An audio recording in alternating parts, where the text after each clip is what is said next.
creepypasta where a spectral child haunted reflections, stealing lives. Fight ensued. I salted the floor from occult forums, chanting banishment. They recoiled, dissolving back into shards. I burned the pieces, flames roaring blue. Peace fell, but scars remained faint. Handprints on my mirrors, whispers at midnight. Let me out. Eldridge Hollow's mirror house stands empty again. If you see a woman in your reflection who smiles when you don't, smash it. She comes from the mirror, not the door, and she's waiting to be born. A letter from the past. In the misty town of Eldridge Hollow, where fog clung to the hills like a perpetual veil and old houses whispered secrets from their creaking porches, Clara Voss moved into the Victorian relic on Birch Lane in the fall of 2025. At 32, she was a librarian fleeing the bustle of Boston, drawn to the house's charm and suspiciously low price. The realtor, a nervous man with darting eyes, rushed through the sale, muttering about eager sellers but evading questions about its history. Locals at the corner store gave her odd looks. "That place has letters," one old woman whispered. But no one elaborated. Clara dismissed it as small-town folklore, much like the tales her grandmother told of cursed missives that arrived from beyond the grave. Unpacking boxes in the cozy living room, she found an envelope slipped under the front door, yellowed, postmarked the 7th of October, 1923, addressed to Clara Voss, Birch Lane House, Eldridge Hollow. Her heart skipped. The handwriting was elegant, faded ink spelling her name perfectly. Inside, a single sheet. "Dear Clara, welcome home. We've been waiting. Don't open the attic trunk. Yours from the past, Lydia." Lydia? Clara's research later revealed Lydia Voss, a woman who vanished in 1923 from this very house, her great-aunt, perhaps? The letter's date matched Lydia's disappearance as per town records. Drawing from the creepypasta, a letter from the previous homeowner, where cryptic notes warned of hidden horrors, Clara felt a chill but laughed it off. "Coincidence," she muttered, tucking it away. That night, sleep came fitfully, thunder rumbled, rain lashing the windows. At 2 a.m., a whisper drifted from the attic. Clara, soft, feminine, like a sigh through the vents. Her cat, Whiskers, arched his back, hissing at the ceiling. The attic was locked, key missing. Inspired by the Reddit No Sleep series, 31 letters from the previous inhabitants, where daily notes revealed a house's dark past, Clara searched the next day. In a drawer, another letter postmarked 1924. "You opened it, didn't you? Now it knows." Panic set in. The attic trunk, heavy and padlocked, rattled when she approached, prying it open with a crowbar. Dust billowed like smoke. Inside, more letters, all addressed to her, dated from 1923 to 1940, each warning of the echo that lived in the house, feeding on time.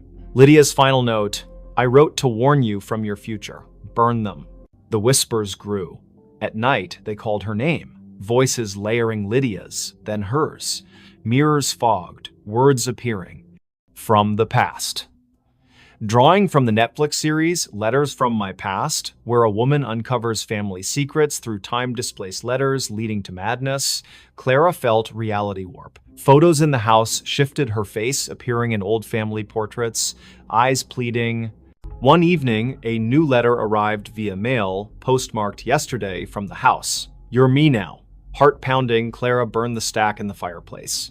Flames roared blue, screams echoing from the blaze. The house shook, walls cracked as shadows coalesced a woman, Lydia but decayed, eyes voids. "You read them," she hissed, voice a chorus. "Now you're trapped in the loop." Fight ensued. Clara salted the floor from occult forums, chanting banishment. Lydia dissolved, but not before whispering. The past writes back. Peace fell, but scars remain. Letters appear in drawers, postmarked future dates. Clara, we've been waiting. Eldridge Hollow's houses hold letters from the past. If one arrives dated wrong, burn it. Before it rewrites you. The cycle didn't end. Weeks later, in her apartment, Clara received a letter postmarked 2026 from Birch Lane. "You thought you escaped," panic returned. Lila, her friend, visited, saw the notes, and screamed her name scrawled inside. Lila vanished that night, her phone sending a photo of words on her wall, "Lila, from the past." Clara's research uncovered more. A Quora thread on time-displaced letters linking to African folklore of spirits sending missives from beyond, trapping souls in loops. A YouTube video, True Horror, The Cursed Letter, recounted a family receiving notes from their future selves, warning of deaths that came true. Nights grew worse. Whispers evolved. Her voice, begging, "Burn me." Mirrors showed her face, aging rapidly, eyes darkening. The entity was a collective souls trapped by Lydia's ritual, binding them to letters, like Japanese yokai using paper as portals. Final stand, Clara returned to the house, salt and matches ready. The walls bled ink, words forming, "You're us." Lydia appeared, her form splitting into dozens past victims, all writing. Clara set the house ablaze, their screams echoing as flames consumed the words. But in her new place, letters arrive postmarked tomorrow. "Clara, we've been waiting!" The past writes back endlessly. Deeper dread. From Ballen's YouTube, a tale of letters from dead relatives predicting futures. The entity was a time parasite, feeding on timelines. Clara joined a support group, Survivors of Echo Letters, but one member voiced wrong. It's spreading. Hear a whisper? It's calling from the past. Burn the letter or become it. Global myths. Slavic Strigoi sending cursed notes. Polynesian spirits and missives. The house was a nexus. Lydia, its warden, freed by Clara's arrival. Final twist. Clara looks in mirror. Her handwriting appears on paper in her hand. Welcome home. She's the sender now, writing to her past self. If a letter comes from the past, you're already in the loop. The curse wasn't just Lydia's. From Poe's buried alive tales, Lydia was walled in alive, her soul trapped in the letters. Her note, the past writes to claim.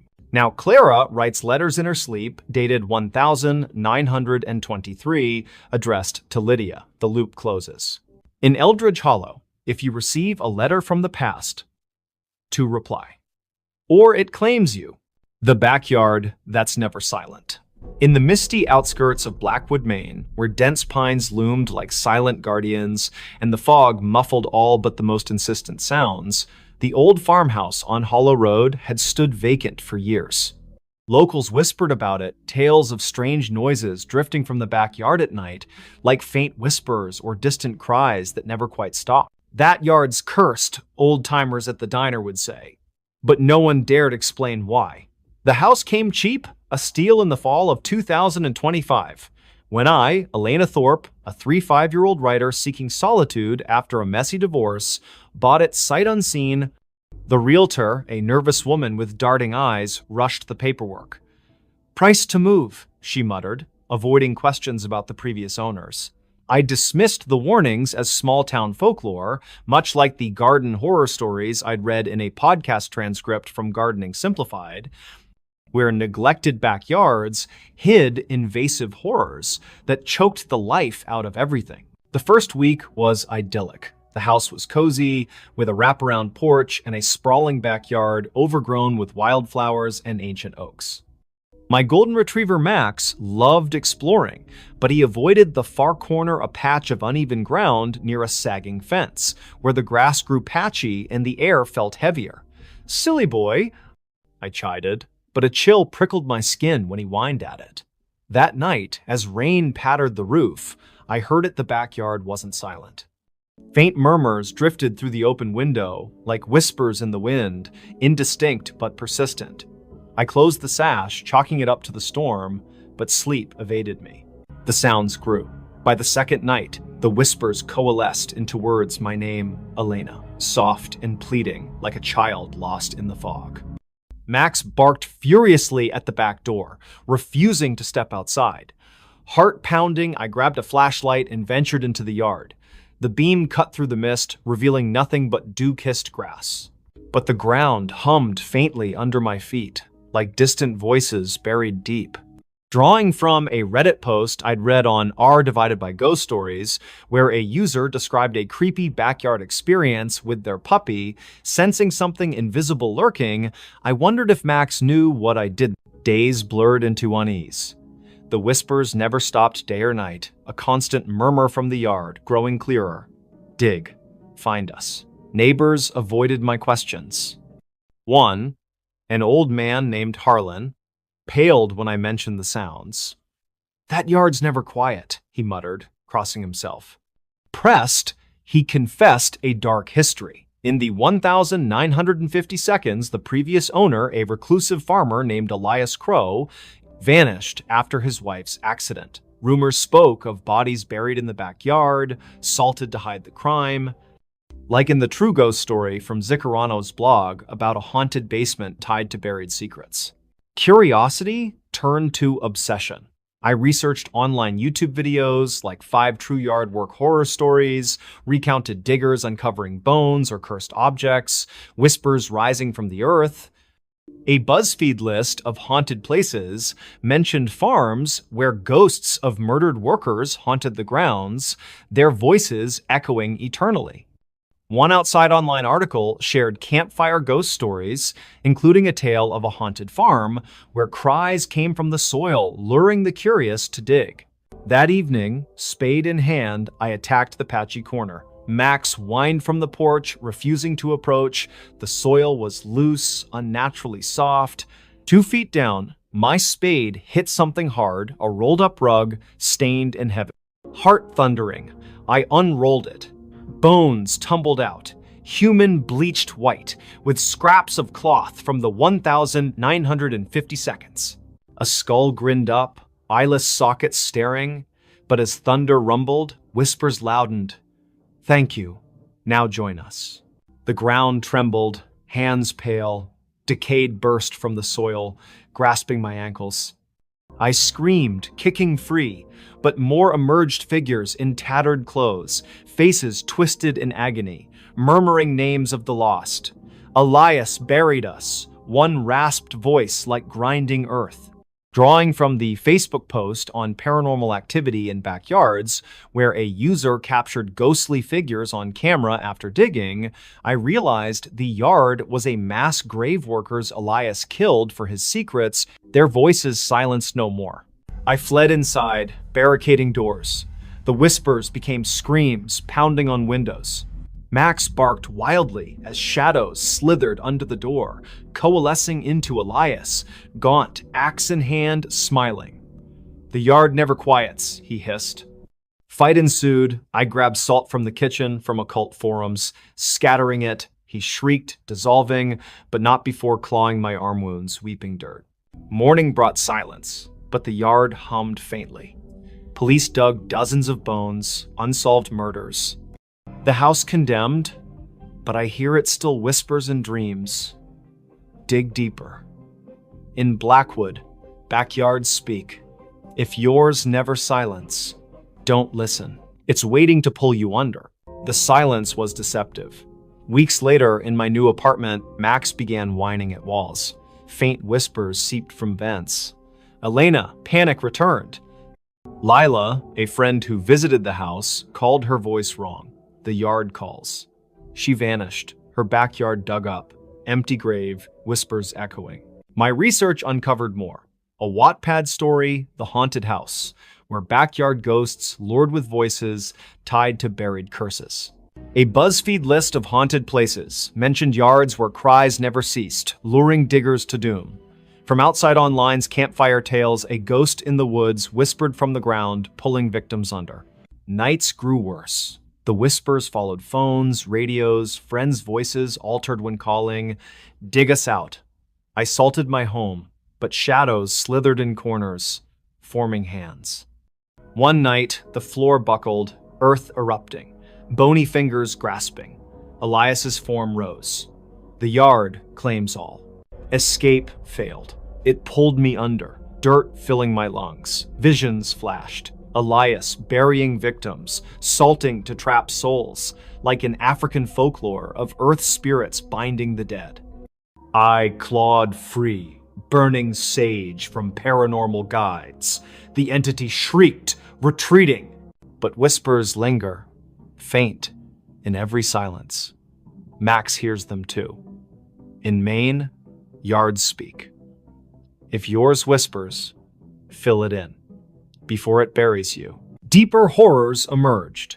From Ballen's YouTube, a tale of yard work uncovering haunted relics. The entity was a collective, souls salted, voices eternal. I joined a support group, Survivors of Whisper Yards, but one member voice, like Elias, it's spreading. Hear a murmur? It's calling from below.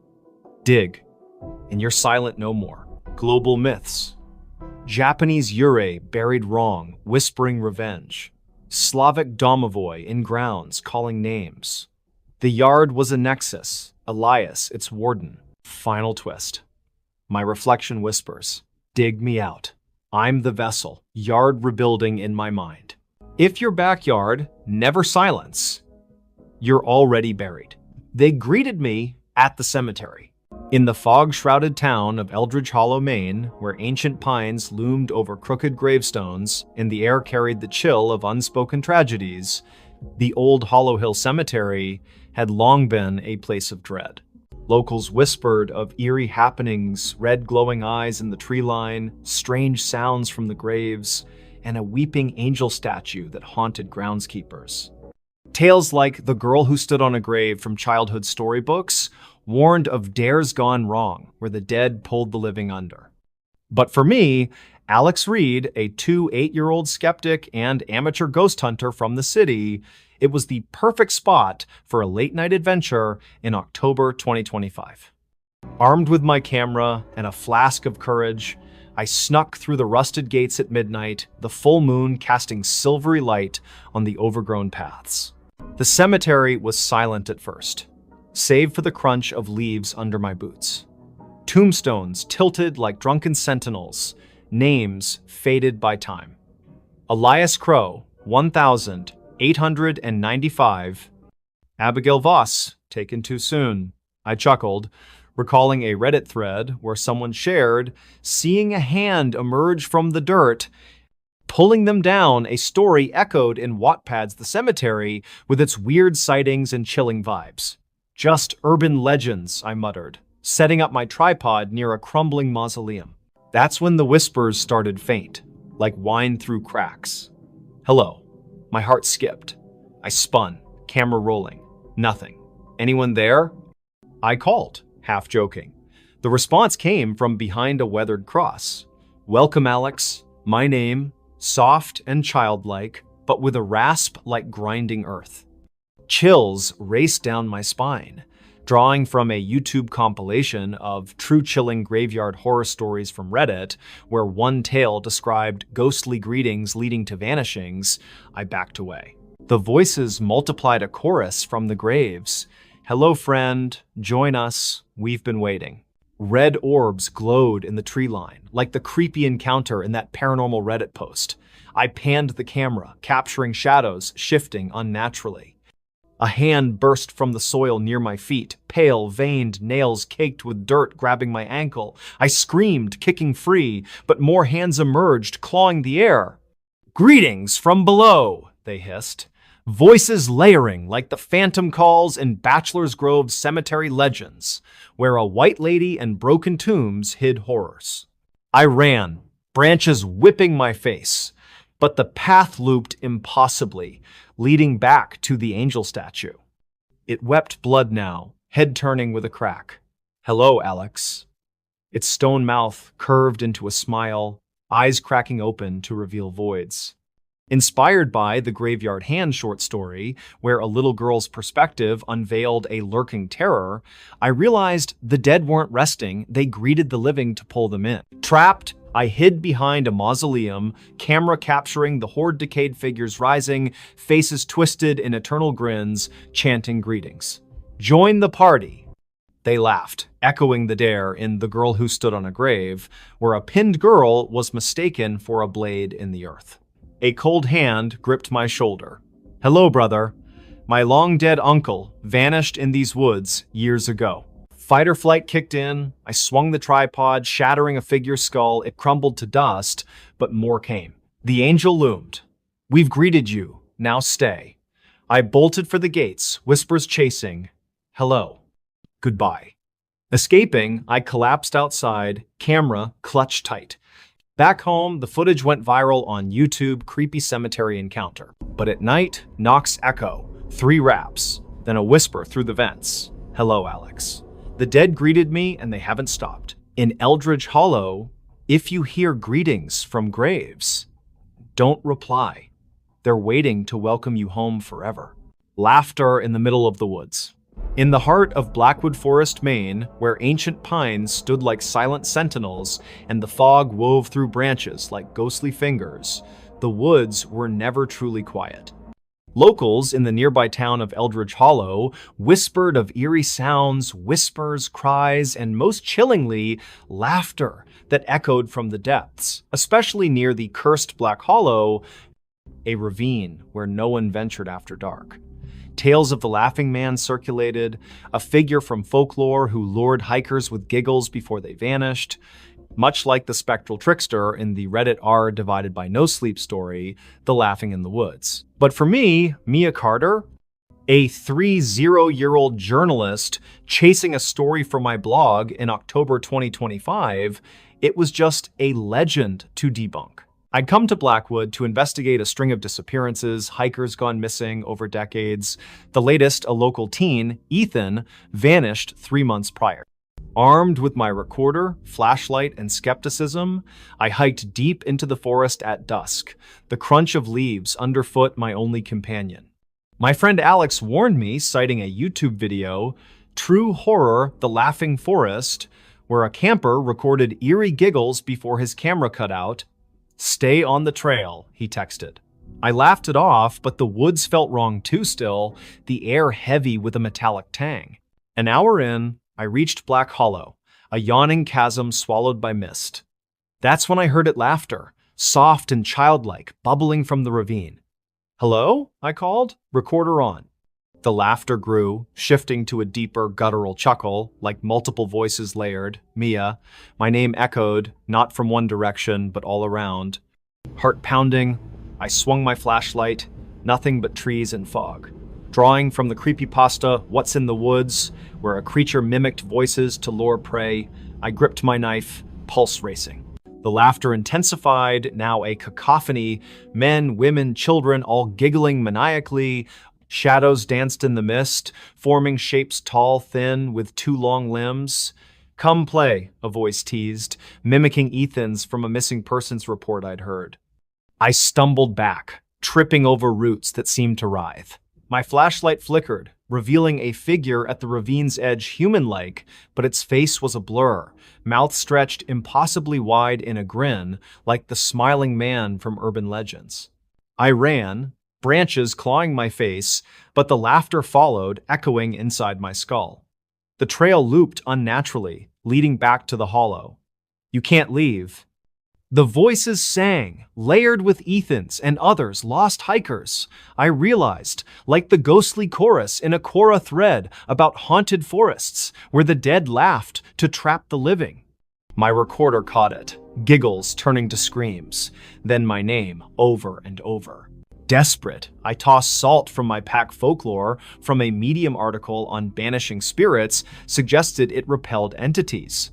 The laughter faltered, but a hand cold, bony grabbed my ankle from the ground.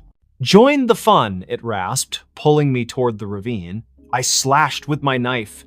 The hand dissolved into mist, but more figures emerged. Dozens, faces blurred, laughing in unison. "We're the lost," they chorused, echoing a TikTok tale of a forest where laughter was a siren's call. I reached a clearing. An old stone circle etched with symbols, like those in Lovecraft's tales of elder entities. A journal lay there. Ethan's pages scrawled with, "They laugh to keep you." The figures closed in, their grins splitting wider, revealing needle-like teeth. Inspired by a Ballen's YouTube story of a haunted woods where laughter masked hunger, I scattered more salt, chanting a banishment from occult forums. The figures shrieked, dissolving, but not before one whispered, "We'll laugh again." I escaped at dawn, recorder clutched tight. Back in Eldridge Hollow, I uploaded the audio, viral in hours, but comments chilled me. That's Ethan's laugh.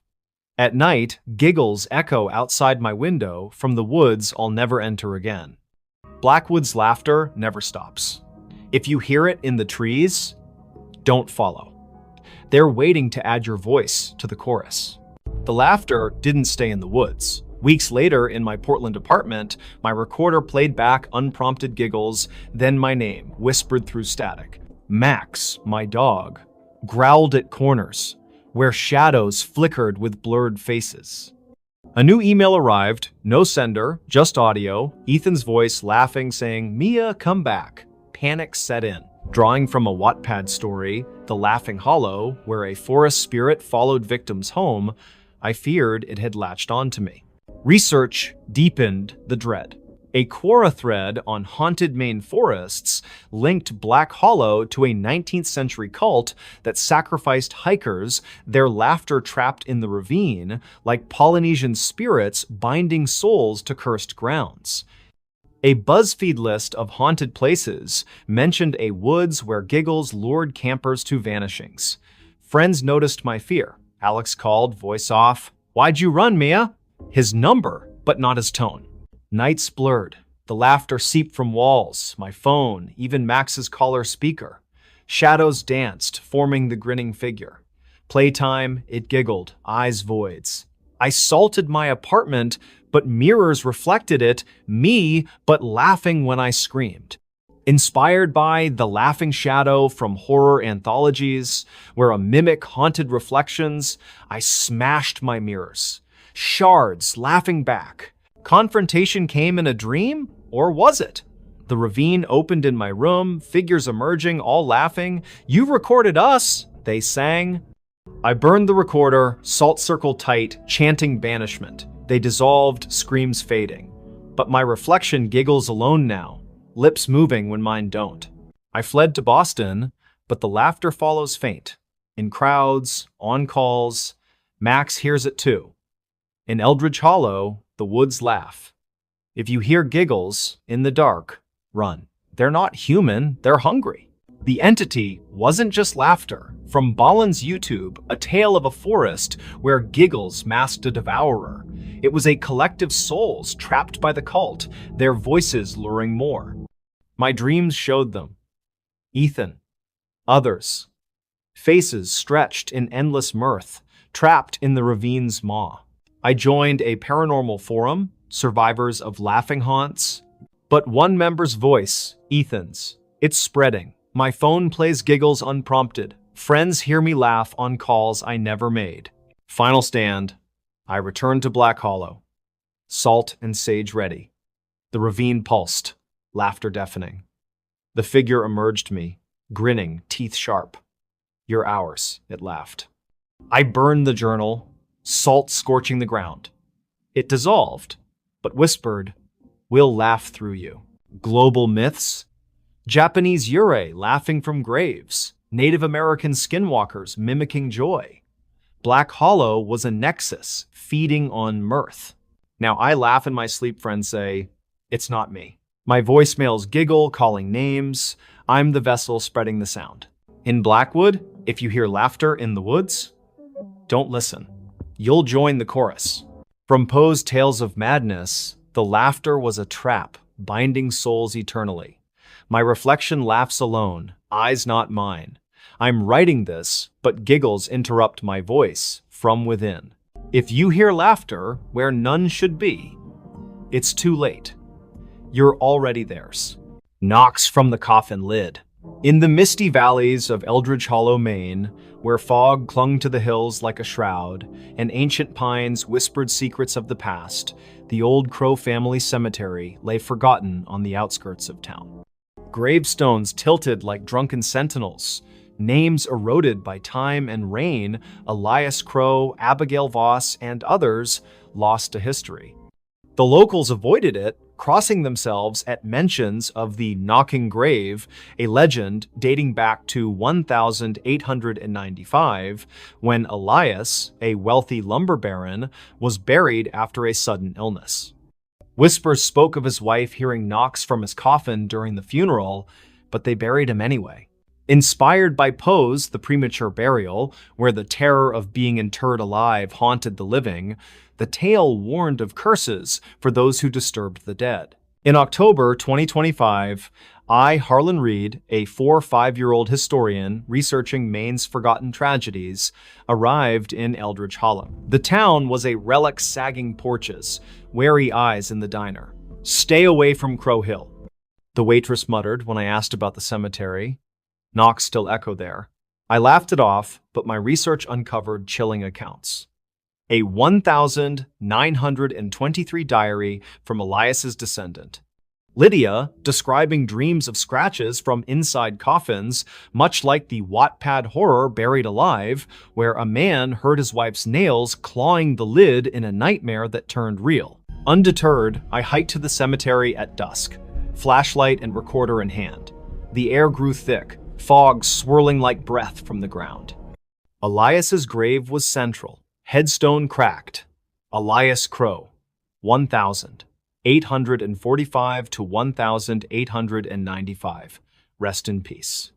Kneeling, I pressed my ear to the earth, nothing but wind. Superstition. I scoffed, but as night fell, a faint thump echoed from below. Knock, knock, knock. My blood ran cold. "Hello?" I called, recorder on. The knocks grew insistent, rhythmic, like nails on wood. Panic surged. I dug with my hands, dirt flying, inspired by the true story of Eleanor Markham from Medium, almost buried alive in 1894, her knocks saving her. But here, the ground was loose, unnaturally soft. 2 feet down, my fingers hit the coffin-lid oak, splintered, with fresh scratches. "Help me." A rasped voice pleaded from within. Elias's, according to old descriptions, deep, commanding. I pried the lid with a branch, heart thundering. The coffin creaked open, revealing nothing. Empty, just dust and a yellowed note. "You heard the knocks, now you're mine." The ground trembled, hands pale, veined burst from surrounding graves, grasping my ankles. Figures rose decayed, eyes glowing like embers, laughing hoarsely. We knocked. They chorused, voices layering like the Ecuadorian woman in 2023 who knocked on her coffin during her wake, as reported on Reddit, only to die days later. I kicked free, running as the dead pursued, their knocks echoing like thunder. Join the chorus. Elias's form hissed, face sloughing. Drawing from the African Tokolosha folklore in Quora threads, where spirits knocked to claim souls, I realized the cemetery was a trap. The knocks summoned the living to fill empty coffins. Back in town, safe in my motel, knocks rapped on the door, 3 sharp, peephole empty. But my recorder played back. My voice knocking from inside a coffin, begging, "Let me out." Eldridge Hollow's graves knock still if you hear them in the night. Don't dig. The coffin is empty for a reason, and it's waiting for you. The knocks didn't stay in the cemetery. Weeks later, in my Boston apartment, Max, my dog, began whining at walls. Faint raps echoed from vents. Knock, knock, knock. Panic returned. My friend Mia called her voice off. I heard knocks at my door. She vanished. Her home dug up, empty grave in her yard. Knocks echoing. My research uncovered more. A YouTube video, True Horror, The Knocking Coffin, recounted a 19th century gravedigger hearing knocks from a buried man, only to find the coffin clawed inside, like Essie Dunbar's revival in 1903 from Scary for Kids Tales. But in Eldridge, the knocks were a curse Elias buried alive by rivals, his spirit knocking to lure descendants, as in the small-town horror story from YouTube where a woman came back from the dead. Nights grew worse. The knocks migrated phones, radios, friends' voices altered when calling. "Dig us out." I salted my home, but shadows slithered in corners, forming hands. One night, the floor buckled earth, erupting, bony fingers grasping. Elias's form rose. The coffin claims all. Escape failed, it pulled me under, dirt filling my lungs. Visions flashed, Elias buried alive, clawing out, cursed to knock eternally, like in the revived from apparent death story from pit.edu, where a ring led to exhumation and horror. I clawed free, burning sage from paranormal guides. The entity shrieked, retreating, but knocks linger faint. In every silence, Max hears them too. In Maine, graves speak. If yours knocks, fill it in. Before it buries you, deeper horrors emerged. From Ballen's YouTube, a tale of coffin knocks in a haunted mine. The entity was a collective souls buried wrong, knocking for release. I joined a support group, Survivors of Knocking Haunts, but one member's voice like Elias, it's spreading. Hear a rap? It's calling from below. Dig, and you're silent no more.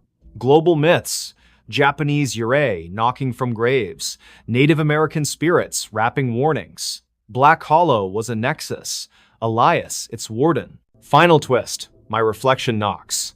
Let me out. I'm the vessel, coffin rebuilding in my mind. If your coffin knocks, you're already inside. From Poe's tales of premature burial, the knocks were madness incarnate. My hands scratch alone, digging in sleep. Friends say I knock on doors at night, voice not mine. In Eldridge, if you hear knocks where none should be, it's too late. You're buried. I found myself in an old photo album. In the quiet town of Ashwick, Maine, where fog draped the streets like a shroud and old houses creaked with secrets, I, Nora Hale, a 33-year-old freelance photographer, had returned to my childhood home. It was November 2025, and my mother had passed away, leaving me the task of clearing out her Victorian cottage on Willow Lane. The house was a time capsule, floral wallpaper peeling, air thick with dust and memories. My mother, an avid collector of antiques, had filled the attic with relics, chipped porcelain, moth-eaten dresses, and stacks of photo albums bound in cracked leather. I'd always loved her stories of our ancestors, but her later years were shadowed by ramblings about faces in the frames that no one took seriously. Sorting through the attic, I found an album unlike the others, black, heavy, with no label, its pages brittle as if untouched for decades. The photos inside were sepia-toned, dated from the 1,890 seconds to the 1,920 seconds, showing stern-faced relatives in high collars posing before painted backdrops. But one image stopped my heart. A group portrait from 1,923, labeled Ashwick Fair. Amid the crowd stood a woman, me. Same auburn hair, same sharp jaw, same scar on my left cheek from a childhood fall.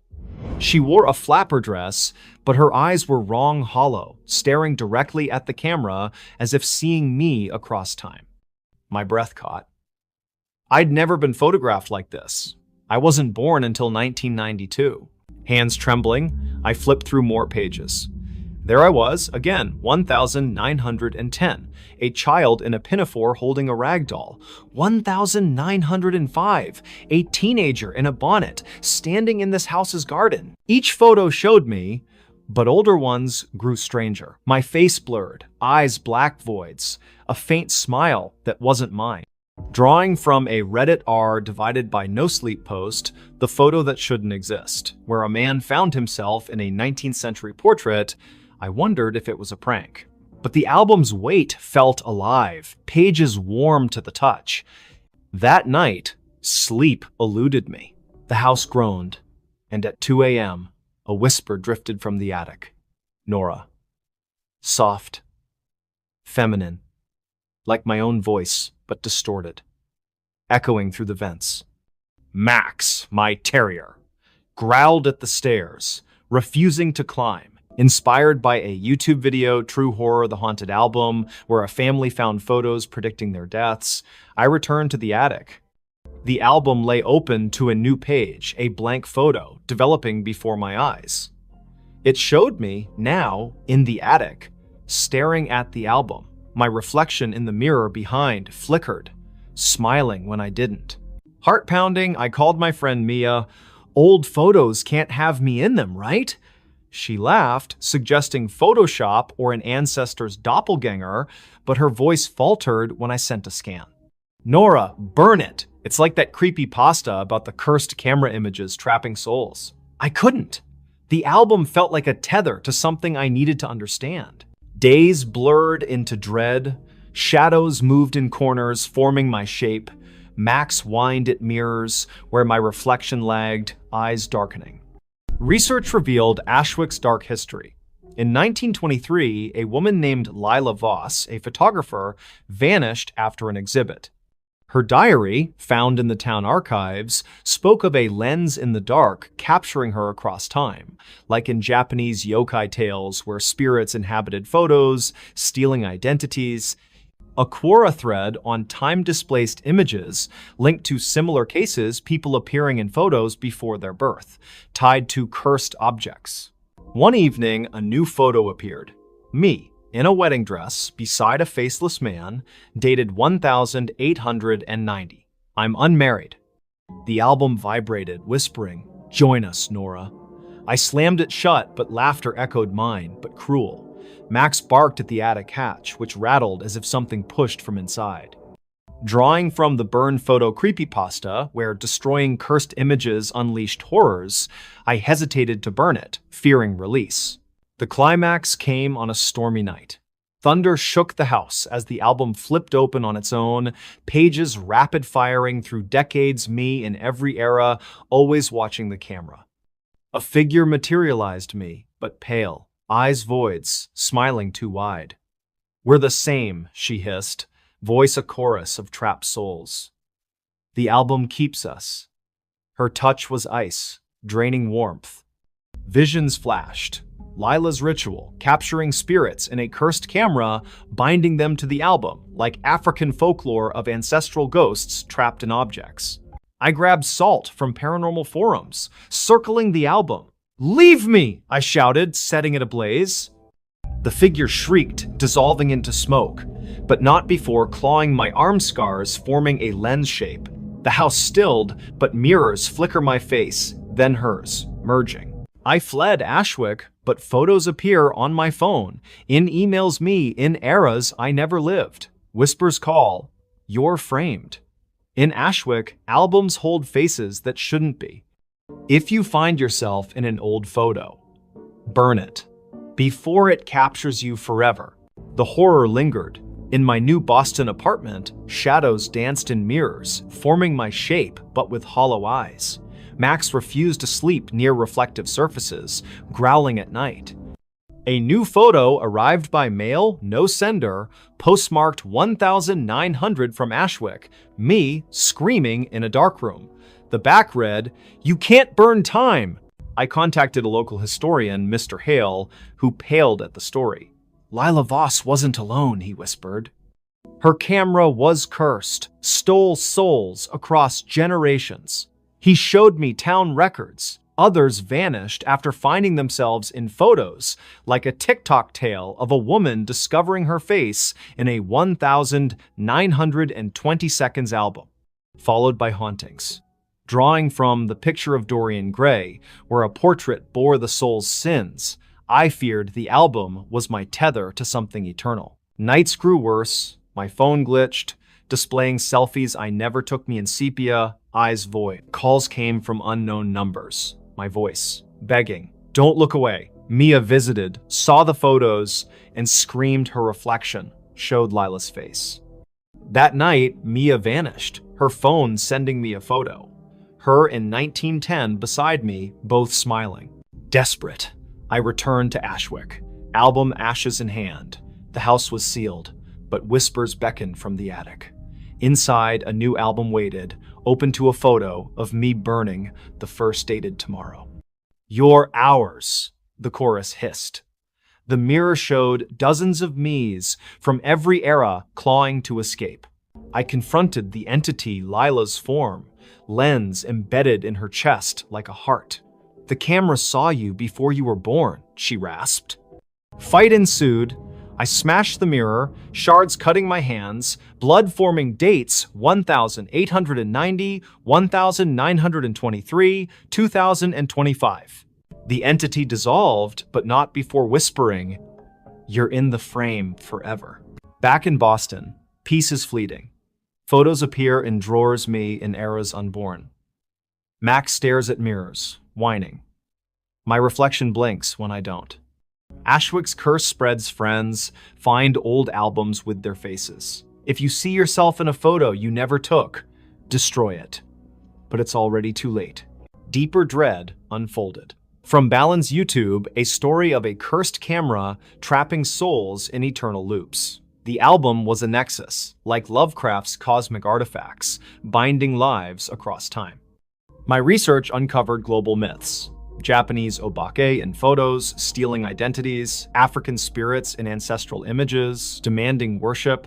Mia's body was found in Ashwick, smiling in an old photo frame dated 1800s. I joined a paranormal forum, others reported similar albums, faces appearing where none should. One user vanished after posting, "It's me in 1920, I'm next." Final stand. I burned every mirror in my apartment, salt circling me. The entity appeared me, but decayed, lens eyes glowing. "You're framed." It laughed. I chanted banishment from occult texts, scattering ashes. It dissolved, screaming dates future ones. But my camera rolls fill with photos me in eras yet to come. Whispers, "Look at the frame." I'm trapped, my face in every old album. If you find one, don't look. You might see yourself unborn, but waiting. The curse wasn't just Lila's. From Poe's tales of premature burial, I learned she was buried alive, her soul trapped in the camera's first photo. The album rewrote reality, inserting victims into history. Now I develop photos in my sleep me, in wars, plagues, futures. Friends receive albums with my face, calling their names. I'm the vessel framing others. In Ashwick, check old photos. If you're in one, unborn, you're already hers. Someone wrote on my bedroom wall, "In the small, fog-laden town of Greystone, Maine, where ancient pines cast long shadows and whispers of old tragedies lingered in the air, my new home on Cedar Lane was supposed to be a sanctuary." I, Emma Carter, a 31-year-old illustrator, had moved here in the fall of 2025, seeking solitude after a draining divorce. The house was a century-old cottage, its clapboard exterior weathered but charming, bought at a price too good to question. The realtor, a nervous woman with darting eyes, rushed through the paperwork, muttering about eager sellers but offering no details. Locals at the corner store avoided my gaze when I mentioned the address, one old man whispering, "That place has stories." I brushed it off as small-town folklore, eager to start anew with my cat, Shadow by my side. The first week was uneventful, filled with unpacking and sketching in the cozy living room, but Shadow acted strange, pacing the hallway, hissing at the door to my bedroom, a small room with faded floral wallpaper and a single window overlooking the misty backyard. One night, as rain pelted the roof, I woke at 3 a.m. to a faint scratching sound, like nails on plaster. Shadow was at the foot of my bed, fur bristled, staring at the wall opposite. My flashlight beam caught it, words scrawled in jagged crimson letters. "Emma, I see you." My heart stopped. The wall had been pristine when I went to sleep. I bolted upright, pulse racing. The words looked wet, as if painted in blood, but smelled of rust and earth. I touched them dry, embedded in the plaster, like they'd always been there. Shadow yowled, refusing to approach. Drawing from a Reddit r divided by no sleep post, words on my wall, where a tenant found messages predicting their death, I wondered if it was a prank. But the house was locked, no signs of entry, no footprints, no smudges, just the eerie text. I scrubbed the wall with bleach, the words fading but leaving faint outlines. Sleep evaded me. Shadow stayed glued to my side, avoiding the bedroom. The next night, new words appeared. I'm inside. Panic surged. I called my friend Lila, a paranormal enthusiast, who suggested a camera. I set up a cheap webcam aimed at the wall. At 2:47 a.m., the feed glitched static, then a shadow moving too tall, too thin, with fingers like claws dragging across the wall. No words appeared, but the air turned heavy, like breathing through fog. Morning revealed fresh text. You can't hide. I tore at the wallpaper, exposing plaster scratched with older messages. Mary 1973, James 1942 names of past residents, all in the same jagged script. Research online uncovered Greystone's dark history. The house was built in 1890 by a recluse, Elias Gray, who vanished after his wife's suicide. A Quora thread on haunted houses mentioned wall writers, entities tied to homes, scrawling warnings like the African Tokolosha, leaving marks to claim victims. A YouTube video, True Horror: The Writing on the Wall, told of a family fleeing a house where messages predicted deaths. Lila arrived, sage in hand, but the smoke curled toward the wall, forming a face eyeless, mouth agape. "It's awake," she whispered, citing a creepypasta tale where a wall spirit fed on fear. That night, the camera caught it, a figure, translucent, scrawling with a finger that bled shadows. Shadow hissed, clawing the air. The words shifted. "Emma, join me." Desperate, I dug into town records. Elias's wife, Abigail, hadn't killed herself. She was walled up, alive, her screams muffled, as in Poe's The Cask of Amontillado. Her diary, found in the library archives, spoke of the thing in the walls she summoned during a ritual, binding it to the house to curse Elias. It writes to claim, she warned. The climax came during a storm. Thunder masked the scratches as the wall pulsed, words forming faster. Now. Emma. The figure emerged, Abigail's form, decayed, eyes voids, fingers dripping ink like blood. "You live in my house," she hissed, voice a chorus of trapped souls. Shadow lunged, claws sinking into her. She shrieked, recoiling. I poured salt from occult forums, chanting banishment. The wall cracked, swallowing her, words dissolving. Morning brought silence, but scars remained faint. Letters under new paint. I'm still here. Shadow watches the wall nightly. In Greystone, houses write names. If your walls whisper, don't read them. It's already inside, claiming you. The quiet didn't last. Days later, in my new apartment across town, Shadow began hissing at corners. I found faint scratches on the bathroom wall. Emma, I follow. Panic returned. Lila's research uncovered more. A Medium article on cursed homes linked the entity to a Native American spirit, a wall walker that bound itself to dwellings, writing to trap souls. A TikTok horror story, The Writing in My Room, mirrored mine. A tenant found messages predicting their fate tied to a blood ritual gone wrong. I tore up the new apartment's walls, no messages, but mirrors reflected a shadow behind me, scrawling. Friends noticed my fear. Lila vanished after visiting, her phone sending a photo of words on her wall. Lila, mine. Police found no trace, but her diary echoed Abigail's. It writes my name. Nights grew worse. My sketches bled ink, forming Emma. The entity spoke through radio static. You can't move away. Inspired by the House of Leaves, where walls shifted to trap, my apartment felt smaller, doors leading back to the bedroom. Confrontation came in a dream or not. The wall opened, Abigail's form beckoning. Write with me. I refused, scattering salt, burning sage. She dissolved, but my reflection wrote independently. Joined, I woke, scars on my hands spelling her name. I fled to a motel, but walls there scratched faintly. Greystone's curse spreads, friends find words on their walls. If you see your name scrawled, burn the house. It's already claimed you. Deeper horrors emerged. From Ballen's YouTube, a tale of a family finding names carved in their home tied to a blood curse. The entity was a collective souls trapped by Abigail's ritual, writing to escape. My dreams showed them. Mary, James, others, faces in walls begging release. I returned to the cottage, salt and matches ready. The wall bled, words forming, "You're us." Abigail appeared, her form splitting into dozens past victims, all writing. I set the house ablaze, their screams echoing as flames consumed the words. But in my new place, mirrors write, "Emma, shadows gone, found dead, name scratched on his collar. I'm the vessel now, my sketches bleeding names of others." Global myths, Japanese yokai marking homes, Slavic domovoi scrawling curses.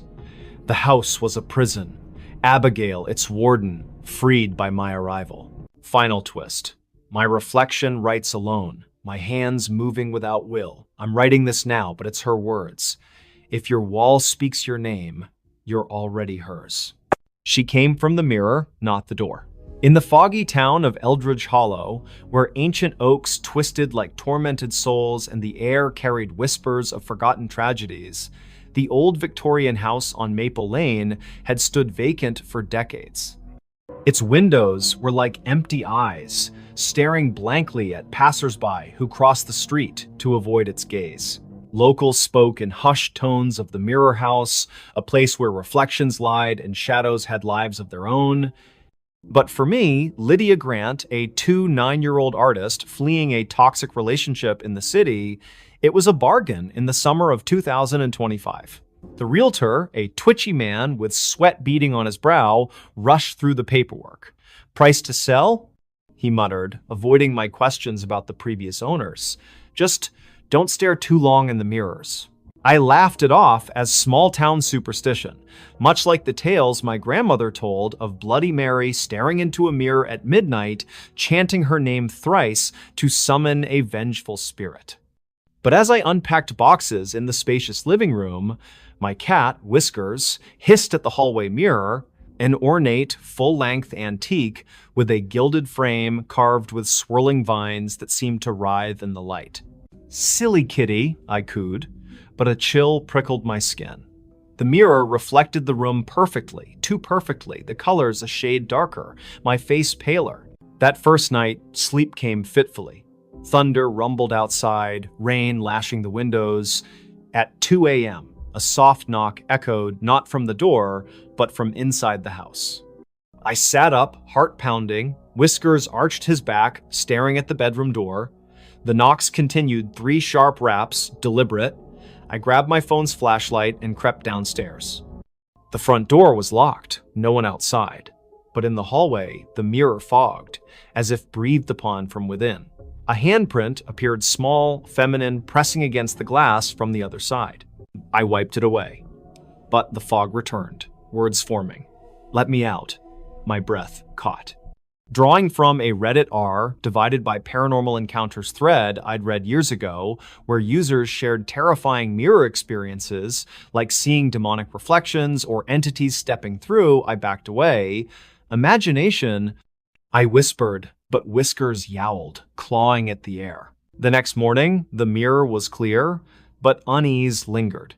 I covered it with a sheet, like in the YouTube video Scary Truth Behind Mirrors, by an exorcist warning of ghost portals. Work distracted me sketching illustrations for a children's book, but my drawings twisted. Happy faces turned sinister, eyes hollow. That evening, as I cooked, a whisper seeped from the covered mirror. "Lydia." My name, soft and pleading. Like the ghost in It Came In Through the Bathroom Mirror from Real Life Mag, haunting a childhood home. I tore off the sheet. The reflection showed not me, but a woman. Pale, with long dark hair and a tattered dress, her face blurred, but smiling faintly. She raised a hand, knocking 3 times on the glass from inside. Terror gripped me. The legend of the house surfaced in my mind from a Medium story, Scary Short Stories, The Mirror We Inherited, where an antique mirror brought a grandmother's spirit, terrorizing the family. I researched frantically.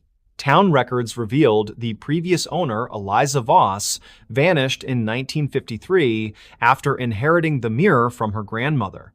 Her diary, digitized on a local history site, spoke of the girl in the glass who called her name, promising companionship but demanding entry. "She comes not from the door, but the mirror," Eliza wrote, echoing African folk tales of spirits using reflections as portals to possess the living. Nights blurred into dread. The woman appeared more often, closer each time, her smile widening, revealing teeth like shards. Whispers evolved. "Let me in, Lydia. It's cold here." Whiskers refused the hallway, hissing at shadows. One midnight, inspired by the ghost in the mirror game from Scary Stories to Tell in the Dark, I faced her. "Who are you?" Her voice echoed in my skull. "Your reflection. The one never born." The mirror pulsed, her hand pressing through the glass like water, cold fingers grazing my cheek. I screamed, smashing it with a lamp. Shards flew, each reflecting her face, laughing.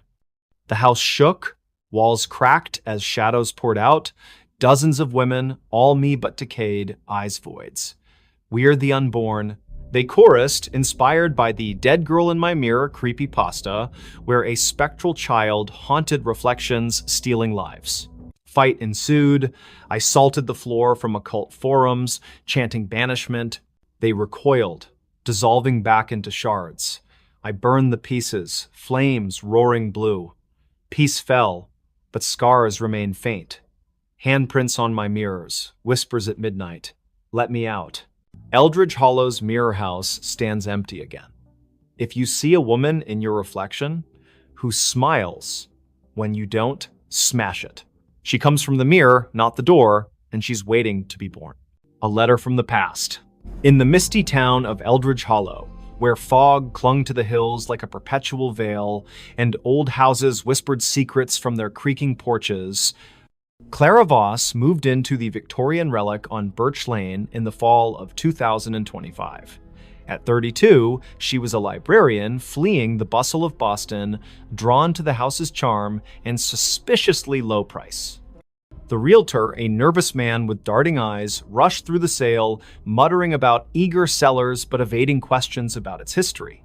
Locals at the corner store gave her odd looks. "That place has letters," one old woman whispered. But no one elaborated. Clara dismissed it as small-town folklore, much like the tales her grandmother told of cursed missives that arrived from beyond the grave. Unpacking boxes in the cozy living room, she found an envelope slipped under the front door, yellowed, postmarked the 7th of October, 1923, addressed to Clara Voss, Birch Lane House, Eldridge Hollow. Her heart skipped. The handwriting was elegant, faded ink spelling her name perfectly. Inside, a single sheet. "Dear Clara, welcome home. We've been waiting. Don't open the attic trunk. Yours from the past, Lydia." Lydia? Clara's research later revealed Lydia Voss, a woman who vanished in 1923 from this very house, her great-aunt, perhaps? The letter's date matched Lydia's disappearance as per town records. Drawing from the creepypasta, a letter from the previous homeowner, where cryptic notes warned of hidden horrors, Clara felt a chill but laughed it off. "Coincidence," she muttered, tucking it away. That night, sleep came fitfully, thunder rumbled, rain lashing the windows. At 2 a.m., a whisper drifted from the attic. Clara, soft, feminine, like a sigh through the vents. Her cat, Whiskers, arched his back, hissing at the ceiling. The attic was locked, key missing. Inspired by the Reddit No Sleep series, 31 letters from the previous inhabitants, where daily notes revealed a house's dark past, Clara searched the next day. In a drawer, another letter postmarked 1924. "You opened it, didn't you? Now it knows." Panic set in. The attic trunk, heavy and padlocked, rattled when she approached, prying it open with a crowbar. Dust billowed like smoke. Inside, more letters, all addressed to her, dated from 1923 to 1940, each warning of the echo that lived in the house, feeding on time. Lydia's final note: "I wrote to warn you from your future. Burn them." The whispers grew. At night, they called her name. voices layering Lydia's, then hers, mirrors fogged, words appearing from the past. Drawing from the Netflix series Letters from My Past, where a woman uncovers family secrets through time-displaced letters leading to madness, Clara felt reality warp. Photos in the house shifted her face, appearing in old family portraits, eyes pleading. One evening, a new letter arrived via mail, postmarked yesterday from the house. "You're me now." Heart pounding, Clara burned the stack in the fireplace.